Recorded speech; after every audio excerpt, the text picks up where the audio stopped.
भी है कि वो नहीं कर रहे हैं, मुख्यमंत्री नीतीश कुमार के संज्ञान में लेकर ही कोई कदम आगे बढ़ा? निश्चित तौर से देखिए, इसमें सबसे बड़ी जिम्मेदारी तो माननीय मुख्यमंत्री महोदय की बनती है, क्योंकि अल्टीमेटली कोई भी फैसला होगा तो वो कैबिनेट से ही, कैबिनेट के माध्यम से होगा, और कैबिनेट के जो हेड होते हैं वो माननीय मुख्यमंत्री होते हैं। तो माननीय मुख्यमंत्री महोदय को ये समझना चाहिए, क्योंकि जनता दल यूनाइटेड के भी कई नेताओं ने, राष्ट्रीय जनता दल के कई नेताओं ने इस बात को कहा है कि ये जो संकट दिख रहा है शिक्षा विभाग में, इसका समाधान होना चाहिए। तो इसको करना है अल्टीमेटली माननीय मुख्यमंत्री महोदय को। तो उनसे हम ये कहेंगे कि पूरे परिदृश्य पर आप एक नज़र रखें, और एक पूरा चार्जशीट बन रहा है के पाठक के खिलाफ, एक पूरा फेहरिस्त है, एक लिस्ट है, और वो लिस्ट हम लोग भी उनको सौंपेंगे आज के प्रेस कॉन्फ्रेंस के बाद, एक लिस्ट तैयार करके कि अभी तक क्या क्या गैर लोकतांत्रिक, गैर संवैधानिक कार्य किए गए हैं, शिक्षकों को डराने वाले और शिक्षा विभाग का नुकसान करने वाले फैसले हुए हैं, ये हम माननीय मुख्यमंत्री जी को लिख करके देंगे। नहीं, आप ये बताइए कि क्या शिक्षकों को डराना, जब पहले से ही बिहार के सारे स्कूल राष्ट्रीय और राज्य स्तरीय मानकों को पूरा कर रहा है, कितने दिन तक कक्षा चलनी चाहिए, कितने घंटे तक कक्षा चलनी चाहिए, ये तमाम मानकों को जब बिहार के सारे स्कूल पूरा कर रहे हैं, उसके बावजूद छुट्टियों को कटौती करना, कटौतियों करके एक अराजक वाला माहौल बना देना, हिंदू मुस्लिम माहौल बनाने के लिए भाजपा यहाँ बैठी हुई है। तो ऐसे में हम कैसे मान लें कि वो सुधारात्मक काम कर रहे हैं। दूसरी बात, कि आपने ये भी सुना होगा कि शिक्षा विभाग ने ये भी निर्णय लिया है कि बिहार के सरकारी स्कूलों के अंदर निजीकरण को बढ़ावा देंगे। आउटसोर्सिंग कंपनियों के माध्यम से नाइट गार्ड की बहाली की गई है, जो सरकार के नियमावली के माध्यम से वहाँ का प्रबंध कमेटी ने जो बहाल किया है नाइट गार्ड को, उनको 5,000 वेतन मिल रहा है, लेकिन आउटसोर्सिंग कंपनी के माध्यम से बाद में अपर मुख्य सचिव ने बिना टेंडर के ठेका देकर के जो बहाली करवाया है, उनको 11,000 वेतन मिल रहा है। तो ये कैसा सुधार है? कोई सुधार इसमें नहीं है, बल्कि ये एक अराजक स्थिति पैदा करने की जा रही है शिक्षा विभाग के अंदर। उसी तरीके से कंप्यूटर ऑपरेटर जो पहले काम कर रहे थे उनका वेतन, और जो आउटसोर्सिंग कंपनी से आए हैं उनका वेतन, तो वेतनों में असंगति है, पारदर्शिता की कमी है, और बड़े पैमाने पर आउटसोर्सिंग कंपनियों के माध्यम से भ्रष्टाचार को स्थापित किया जा रहा है शिक्षा विभाग के अंदर। अगर शिक्षा विभाग को लग रहा है कि तमाम शिक्षक संगठनों को एक साझा प्लेटफॉर्म पर ला करके उनकी तरफ से बातों को कहना, सरकार से निगोशिएट करना, माननीय मुख्यमंत्री महोदय से मिल करके बात करना, ये अगर गलत है तो मेरे ऊपर कार्रवाई करके देखें। हम तो कह रहे हैं कि हमारे ऊपर भी कार्रवाई कीजिए, हम देखते हैं कि आप क्या करते हैं। तो ये सब इस मुद्दे पर महागठबंधन में दरार आएगी क्या? दरार नहीं आएगी। महागठबंधन का उद्देश्य बहुत साफ है, हम देश को सांप्रदायिक फांसीवाद ताकतों से निजात दिलाना चाहते हैं। हम चाहते हैं कि जो जन विरोधी, संविधान विरोधी और लोकतंत्र विरोधी भाजपा है वो हटे, वो हमारा बेस लाइन है। उस बेस लाइन पे अगर कोई संकट नहीं है तब तो किसी हाल में उसमें दरार नहीं आएगी, बल्कि हमारी एकजुटता बढ़ती जाएगी। संकट वहाँ है जहाँ पे कोई भी इस तरह के फरमान आएंगे तो हम लोग चाहते हैं कि बात करके इसको सॉर्ट आउट कर लें, और मेरे ख्याल से बात करने से सॉर्ट आउट होगा। क्या कहना है, खाली दरबार ये सब बात जानते हैं कि क्या क्या के पाठक कर रहे हैं, उनको कुछ पता है? के पाठक ने आदेश दिया है कि शिक्षा विभाग के किसी भी आदेश को लेकर के कोई शिक्षक फेसबुक पे अपना स्टेटस नहीं लगा सकता है। वो जो काम रोज कर रहे हैं उस पर कोई आलोचना उनकी अगर होगी तो जबान से बोल नहीं सकते हैं। तो मोदी का सरकार चलाने में और बिहार का ये शिक्षा विभाग चलने में अंतर क्या हो जाएगा, ये उनको बुझाता है खाली दनवर जो भी हैं एमएलसी हैं जदयू के। तो वो पहले ये बात को समझ लें कि क्या क्या मामला चल रहा है, उसके बाद वो बात कहें। क्या किसी अपर मुख्य सचिव को ये अधिकार है कि किसी एमएलसी का आप पेंशन रोक देंगे, उनके ऊपर कार्रवाई कर देंगे, शोकॉज निकाल देंगे? ये कोई अधिकार उनका है? बिहार के अंदर कोई प्रोटोकॉल होगा कि नहीं होगा? मैं कहूंगा मीडिया के तमाम साथियों से भी कि जो मामले हैं, सिर्फ एक मामला नहीं, पूरा चार्जशीट बन रहा है। उस पूरे चार्जशीट को लेकर के आप लोग भी सरकार से मेरा मतलब है कि माननीय मुख्यमंत्री महोदय से और डिप्टी सीएम महोदय से आप लोग बात कीजिए, उनसे भी सवाल कीजिए। हमने अपना पक्ष, शिक्षक संघर्ष मोर्चा का पक्ष, CPI-ML का पक्ष हमने बार बार जाहिर किया है। और हम मानते हैं कि शिक्षा विभाग तभी दुरुस्त तरीके से चल सकता है जब उसमें लोकतांत्रिक प्रक्रियाएं अपनाई जाएंगी। गैर लोकतांत्रिक तरीके से कोई भी डिपार्टमेंट का कोई कल्याण नहीं हुआ है। मंत्री महोदय से ये अपील करेंगे, उनसे ये मांग करते हैं कि तत्काल इस तरह के फरमानों को वापस लिया जाए और साथ ही साथ जिस अधिकारी के आदेश से ये फरमान जारी हुए हैं उनको तत्काल निलंबित किया जाए, शिक्षा विभाग से हटाया जाए, के पाठक के ऊपर कार्रवाई की जाए, ये हम लोग मांग करते हैं। आपने कहा कि हम लोगों ने ये मांग एकदम पहले चरण में जब उनकी इस तरह के फरमान आना शुरू हुआ और शिक्षकों के साथ, शिक्षा विभाग के तमाम अधिकारियों के साथ, पदाधिकारियों के साथ जब उन्होंने गड़बड़ी करनी शुरू की, मिसबिहेव करना शुरू किया, और इतना ही नहीं, बिहार के इतिहास में पहली बार कार्यपालिका को विधायिका से टकराया गया, विधायिका बनाम कार्यपालिका की स्थिति बनी, तो हमने कहा कि ये संवैधानिक संकट अगर शिक्षा विभाग के अंदर रहेगा तो सरकार को इस पर पहलकदमी लेनी चाहिए।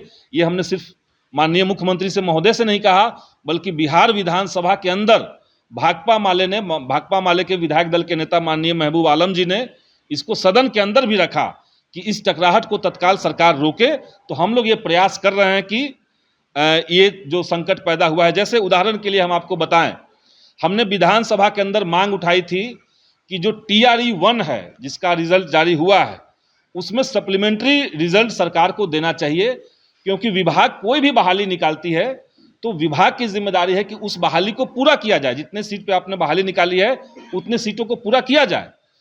विधानसभा के अंदर हमको लिखित में जवाब मिला कि जो एलिजिबल लोग नहीं होंगे या जिनका रिजल्ट कई जगह पे आया होगा उन तमाम लोगों को हम लोग, उन तमाम सीटों पर हम लोग सप्लीमेंट्री रिजल्ट देंगे।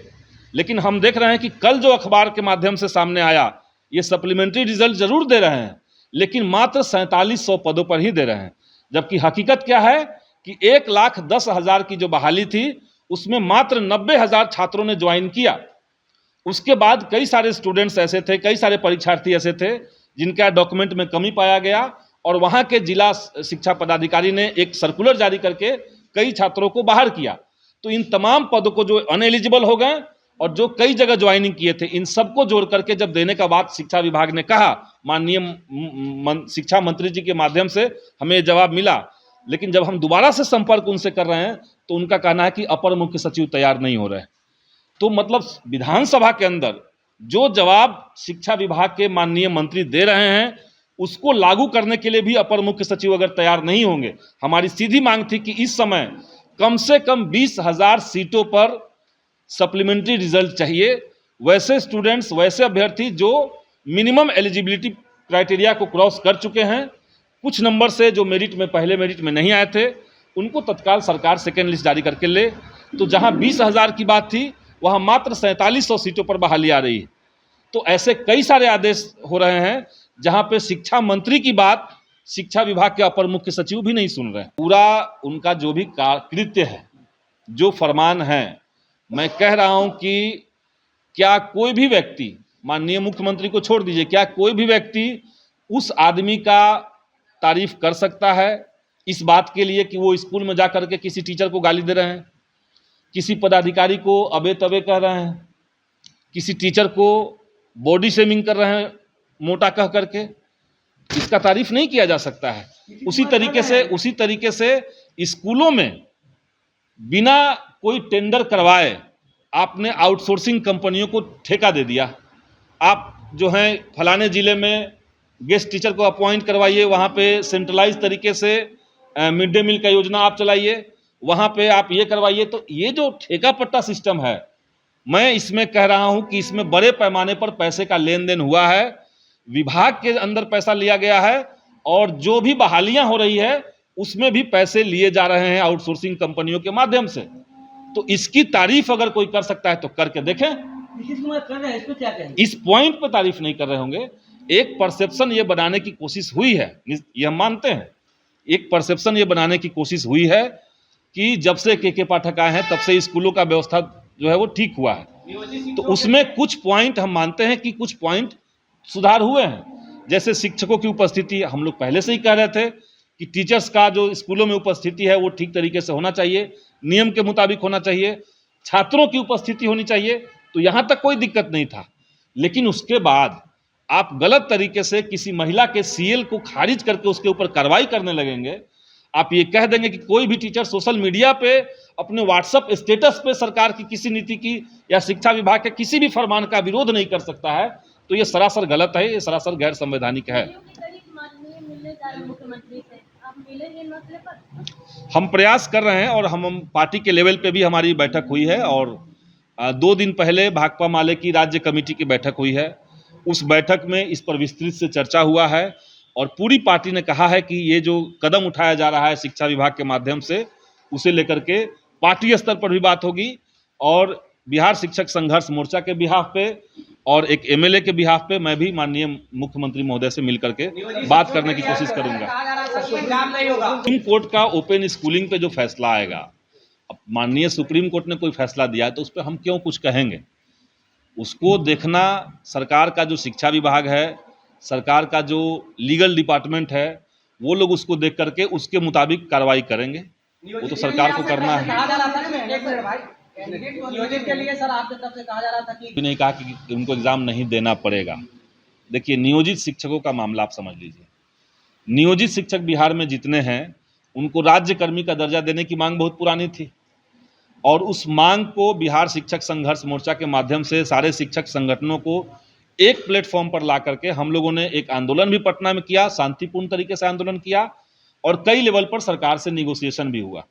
उसके बाद सरकार ने कहा कि हम राज्यकर्मी देंगे, लेकिन जो लीगल बाध्यता है, मैं बार बार कह रहा हूं कि लीगल बाध्यता, जब जो शिक्षक पहले पंचायत लेवल पर जब शुरुआत में बहाली हुई थी शिक्षकों की, याद कीजिए 2004 में, तो वहां से उठा करके जब उनको नियोजन इकाइयों में लाया गया तब उनका एक दक्षता परीक्षा लिया गया था।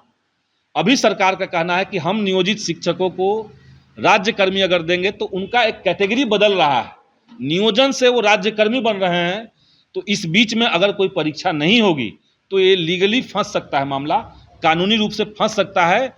इसीलिए सरकार ने जो कहा है कि एक परीक्षा हम लेंगे और वो बहुत मामूली किस्म का परीक्षा होगा, वो एक डिपार्टमेंटल किस्म का ही परीक्षा होगा। तो मेरे ख्याल से कोई शिक्षक संगठन इस परीक्षा को लेकर के इतना रिजिड नहीं है।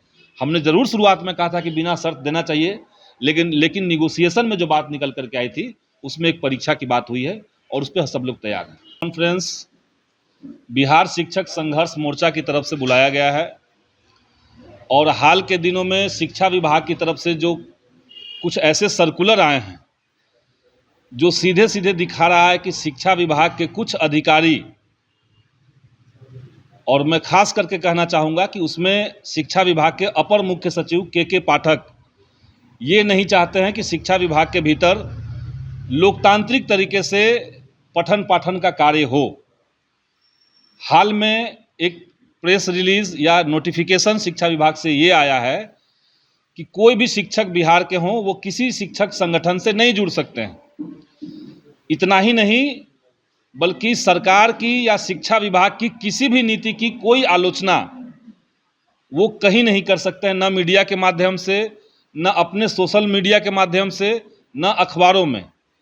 हमें लगता है कि ये जो आदेश जारी हुआ है, ये जो फरमान जारी हुआ है, ये पूरी तरीके से लोकतंत्र विरोधी है और देश के संविधान का आर्टिकल 19(1)(c) जो कहता है कि किसी भी नागरिक को संगठित होने का अधिकार है, ये उसकी अवहेलना करता है।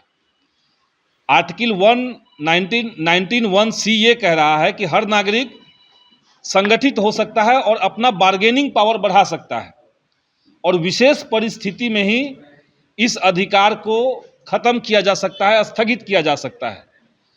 तो बिहार के शिक्षा विभाग के अधिकारी ये बताएं कि बिहार में ऐसी कौन सी विशेष परिस्थिति आ गई है कि आपने संगठन बनाने से, संगठन से जुड़ने से शिक्षकों को रोक दिया है। और इतना ही नहीं बल्कि विश्वविद्यालय के जो शिक्षक संगठन हैं, जो रजिस्टर्ड संगठन हैं, और देश भर में यूनिवर्सिटी और कॉलेज के जो शिक्षक संगठन हैं, उन्होंने इतिहास में अपनी महत्वपूर्ण भूमिका निभाई है। दिल्ली यूनिवर्सिटी का due to, Delhi university teachers association या JNUTA, इन शिक्षक संगठनों ने बड़े ऐतिहासिक और साहसिक आंदोलन किए हैं सरकार की नीतियों में अपना प्रभाव डाला है। और इधर हम देख रहे हैं कि बिहार के अंदर एक एमएलसी के ऊपर इसीलिए कार्रवाई करने की बात हो रही है। एमएलसी को नोटिस दिया गया है, सीपीआई के एमएलसी हैं संजय कुमार सिंह जी, उनको नोटिस दिया गया है और उनका पेंशन रोक दिया गया है। ये सीधे सीधे तानाशाही रवैया है और हम मांग करते हैं सरकार से कि इस तरह का बर्ताव तत्काल बंद हो और जिस अधिकारी के आदेश से इस तरह के सर्कुलर जारी हुए हैं उस अधिकारी पर तत्काल सरकार कार्रवाई करे। हिंदुस्तान के इतिहास में शिक्षकों का बहुत महत्वपूर्ण योगदान है, वो चाहे आज़ादी की लड़ाई का हो या उसके बाद जो महत्वपूर्ण देश के अंदर आंदोलन चले हैं, उसमें शिक्षक जो एक बुद्धिजीवी तबका है, उनकी उपस्थिति, उनका मार्गदर्शन, उनकी एक्टिविटी, इसका एक महत्व रहा है। लेकिन हम देख रहे हैं कि बिहार जैसा राज्य जो लोकतंत्र की जननी कहा जाता है, उस राज्य में शिक्षकों के ज़बान पे ताला लगाने की कोशिश चल रही है। इसको हम लोग बर्दाश्त नहीं करेंगे और तत्काल इस नियम को, इस आदेश को, इस फरमान को हम लोग वापस करवाने का मांग करते हैं। इसके साथ साथ कुछ दिनों पहले एक और सर्कुलर जारी हुआ था जिसमें कहा गया कि अब स्कूल जो हैं वो 9 बजे से लेकर के 5 बजे तक लगातार चलेंगे। आप समझ लीजिए कि सरकार का ही एक नियम है जो कह रहा है कि प्राथमिक विद्यालय में 800 घंटा और माध्यमिक, उच्चतर माध्यमिक में 820 घंटा क्लास चलना चाहिए, जब बिहार के सभी सरकारी स्कूल उस नियम से ज़्यादा पहले से ही क्लास चल रहे थे। इसी तरीके से दिन का भी तय है कि 220 दिन क्लास चलना चाहिए उच्चतर माध्यमिक में, 220 दिन क्लास चल रहा था। तो छुट्टियों में कटौती करना या ये कहना कि आपका समय जो है पढ़ाई का, स्कूल का जो समय है वो बढ़ा दिया जाएगा 1 घंटा 2 घंटा प्रतिदिन, इसका कोई तर्क नहीं है सिवाय इस बात के कि अपर मुख्य सचिव खुल करके शिक्षकों को डराना चाहते हैं, उनके ऊपर दमन करना चाहते हैं। इसलिए इस तरह की नीतियों का हम लोग विरोध कर रहे हैं। आपने ये भी देखा होगा कि एक महिला शिक्षिका हाजीपुर में जो पढ़ाती थी, वो जब अपने पीरियड्स के दौरान उन्होंने सीएल अप्लाई किया और सीएल उसका स्वीकृत हो गया। देश भर में लोग जानते हैं कि बिहार वो राज्य है जहां पे महिलाओं को महीने में सीएल देने का प्रावधान अलग से किया गया है। पहला राज्य बिहार था। माननीय लालू प्रसाद यादव उस समय बिहार के मुख्यमंत्री थे और उन्होंने ये प्रावधान किया और देश भर में इसकी सराहना हुई। अब इस सुविधा का अगर कोई फायदा महिला शिक्षिका उठा रही है, उन्होंने अपना सीएल अप्लाई किया है जो स्वीकृत हुआ, इसके बावजूद उस महिला के ऊपर कार्रवाई करने का आदेश अपर मुख्य सचिव ने दिया। इतना ही नहीं, कई सारे स्कूल में जाकर के वहाँ पे शिक्षकों के साथ गाली गलौज करना, उनको मोटा कहना, उनके साथ भद्दा व्यवहार करना, ये साफ साफ दिखा रहा है कि शिक्षा विभाग जो एक अत्यंत ही संवेदनशील है और पूरे राज्य की जनता को सीधे सीधे प्रभावित करने वाला विभाग है, उसके आला अधिकारी जो हैं वो, उनको शिक्षा का और शिक्षकों का कद्र नहीं है।